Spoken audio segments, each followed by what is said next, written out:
ini ada kita pajang itu fotonya. Begitu juga seterusnya bagi wanita untuk keseragaman. Iya. Ya. Dan kemudian juga Bapak kan sudah orang tua ya, waktu itu Jenny mau masuk juga sudah bikin surat pernyataan yang diterangkan oleh orang tua untuk bersedia. Saya rasa nggak ada. Ada surat. Ini Pak. Bisa Pak. Oh, itu kan berarti kalau ada ikut tawuran, apanya kan bukan nggak ada disinggung masalah kerudung Pak. Enggak, cuman yang poin yang ini Pak. Oke. Yang termasuk. Ya terus nggak apa-apa, nggak usah kita permasalahkan. Terus ya. Jadi tentunya menjadi janggal. Iya. Bagi guru-guru ketika ada anak yang tidak ikut beraturan di sekolah. Iya. Kita semuanya sepakat. Iya. Kemudian bagaimana? Itu makanya saya kesini Pak. Tuh kemarin kan anak saya juga kan waktu dipanggil siapa yang manggil dibilangnya hari itu kan dipanggil pakai kerudung. Pertama kan dibilang anak saya ditawarin panggil orang tua saya. Dan dibilang kan nggak usah bilang sama orang tua. Berarti kan ada yang bilang peraturan gubernur. Saya juga cari-cari di Google nggak ada. Saya juga cari di peraturan Menteri Pendidikan. Saya juga cari di Menteri Dalam Negeri. Terakhir kasus di Riau. Hemat saya, itu kan saya kemarin kan yang aturan sekolah itu kan jilbab ini Pak. Lambang agama saya Pak. Kalau saya pakai jilbab, seakan-akan saya membohongi identitas agama saya. Ya kan? Di mana hak agama saya? Hak asasi saya. Yang lain wajib dipakai. Seakan-akan saya bagaimana Bapak sekarang ini dipaksa masuk ke yayasan lain. Kalau ini yayasan nggak masalah sama saya itu aturan. Ini kan negeri. Ya. Karena ada temannya sekali Pak, di SMA 10 dari SMP 1 tidak pakai. Coba tuh Begi Sergaluku sama-sama kelas 1 sampai sekarang. Baik. Nah, terus Pak tunggu satu lagi itu Pak. Satu pertanyaan saya sama Bapak. Apakah ini hanya himbauan atau kewajiban? Baik. Ya, itu ya. Bagi SMK 2. Iya. Ini adalah kewajiban. Kewajiban Pak ya. Ya, karena sudah tertuang dalam peraturan. Iya. Bapak lihat tadi sudah ditarik oleh kepala sekolah dan kita perbaharui setiap tahun. Iya. Kita tarik ke kepala sekolah. Terus kalau solusinya, menurut Bapak kalau dia nggak ada siap, apa tindakan sekolah? Karena kita berada di bawah dinas pendidikan, dinas pendidikan provinsi, maka dalam hal ini tentunya kita minta si Jenny dalam hal ini, ya kan, dan kemudian diketahui oleh orang tua. Mau minta tangan ini? Bisa saya baca dulu Pak? Boleh, silakan. Ini suratnya loh.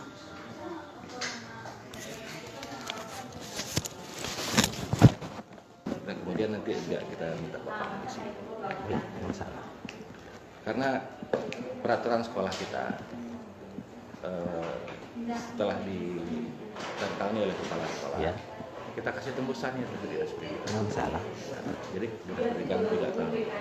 Makanya juga kita berani itu memajang, kan, memajang. Kalau juga tidak kita lakukan proses, tentunya juga menjadi tanda tanya. Tapi ini lebih bagus kalau ada ini Pak. Menurut saya sangat bagus. Makanya. Berarti pintu terbuka bagi yang lain. Makanya itu kita bikin itu. Pintu yang lain. Berarti sehingga aturan sekolah yang salah itu diluruskan. Mungkin berarti salah pengamat itu kan kalau diwajibkan itu kan aturan syariah. Kalau menurut saya. Tapi bisa kita luruskan. Bapak tembuskan ke dinas, saya juga nanti tembuskan ke Komnas HAM. Berarti kita sama-sama. Berarti ini lurus. Berarti tidak ada apa di antara kita. Kita carikan demi solusi yang baik. Sehingga marwah SMK 2 itu kan ada. Tidak membedakan, berarti tidak fokus. Awas kalau kita nggak proses Pak ya? Ya. Oke. Ya. Dalam hal itu sepakat kita Pak ya? Kita sepakat. Iya. Apapun resikonya. Apapun resikonya. Ya. Anak saya 2 sini Pak. Ada 2? RPL 1, laki-laki 1. Laki-laki. Sama-sama kelas 1. Oh, sama-sama. Jadi Jenny itu makanya kan aku yang bertanya itu waktu pertemuan. Aku udah pernah tanya ini sebenarnya. Sama komite, gue yang saya tanya, uang komite apakah di diskon atau menurut ini juga? Udah saya tanya sama waktu pertemuan orang tua ini sebenarnya. Nah, saya heran dipermasalahkan. Oh baik, kopinya yang disampaikan Bu Ani tadi. Bu Ani tadi tentang MOU Puskesmas. Oh, di tangan Bu Ani. Soft copy-nya. Soft copy sama jambu. Iya. Ketemu Pak Satri, Pak.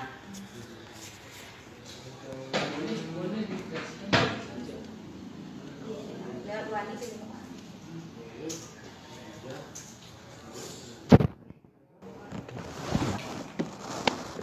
Yang satu lagi mana? Nanti kita fotokopi aja Pak. Oh ya. Yang tanda tangan. Waalaikumsalam. Bu ini saya nama. Ya. Di sini namanya bikin bawahnya. Oke, Pak.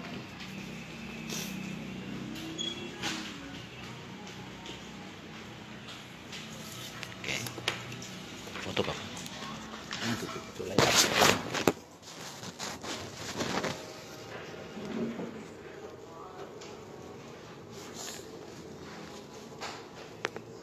Baik. Viral terkait permasalahan jilbab membuat mantan wali kota Padang periode 2004 sampai 2014 angkat bicara.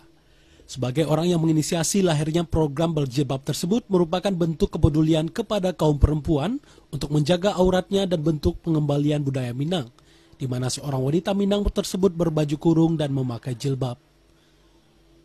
Fauzi juga menambahkan aturan tersebut semula hanya berupa himbauan, namun kemudian berubah menjadi instruksi wali kota Padang.